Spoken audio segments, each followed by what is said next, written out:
नमस्कार, divine living channel में आप सभी का स्वागत है।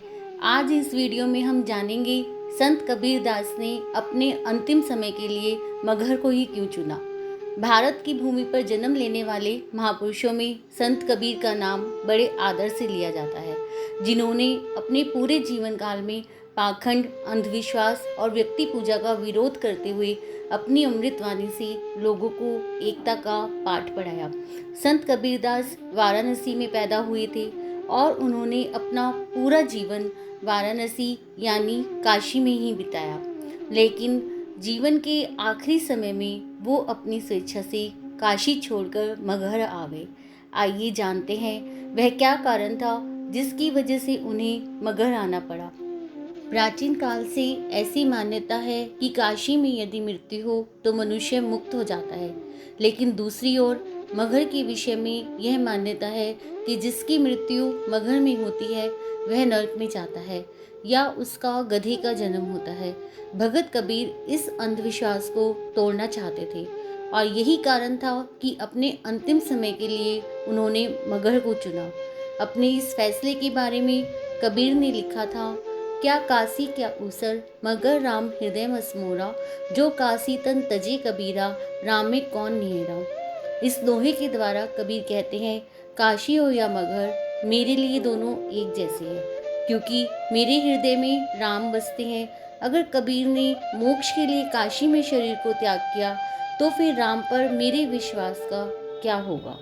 संत कबीर हमेशा धर्म के नाम पर किए जाने वाले आडंबरों के खिलाफ रहे। वो मानते थे कि जब जीवात्मा और परमात्मा का मिलन होता है तभी मोक्ष की प्राप्ति होती है। कबीर की खास बात ये थी कि उनके अनुयायी हिंदू और मुसलमान दोनों थे।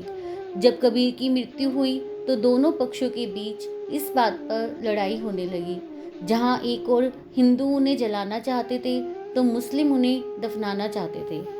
तभी एक आवाज़ आई कि उनके मृत शरीर पर रखी हुई चादर हटाई जाए। वहाँ मौजूद सभी लोगों को अचंभा हुआ। उन्होंने जब चादर हटाई तो दांतों तले उंगली दबा ली। दरअसल उस जगह पर फूल थे।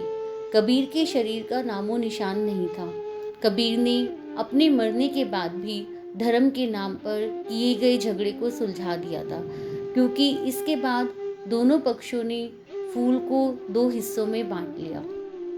जिसके बाद मगहर में ही मुस्लिम अनुयायियों ने उनकी मजार बनाई और हिंदू अनुयायियों ने समाधि।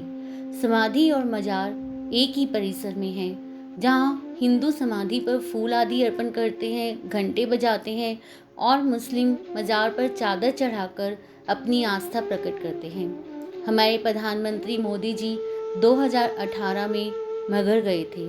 वहाँ उन्होंने मजार पर चादर और समाधि पर पुष्प अर्पित किए थे। उसके बाद उन्होंने 24 करोड़ रुपए की लागत से बनने वाली संत कबीर एकेडमी का शिलान्यास किया था। शिलान्यास के बाद मोदी जी ने एक जनसभा में कहा कि कबीर अपने कर्म से वंदनीय हो गए। कबीर धूल से उठे थे लेकिन माथे का चंदन बन गए। कबीर की परिनिर्वाण स्थली मगहर एक अनूठी जगह है। अगर आप शांति और सुकून का अनुभव करना चाहते हैं तो मगहर जा सकते हैं। अब आप जान गए होंगे कबीर अपने अंतिम क्षणों में मगहर क्यों आए। अगर आपको कबीर के अन्य दोहों के बारे में जानना और समझना है तो मेरा दूसरा वीडियो कबीर के दोहे देखें, जिसका लिंक आपको डिस्क्रिप्शन बॉक्स में मिल जाएगा।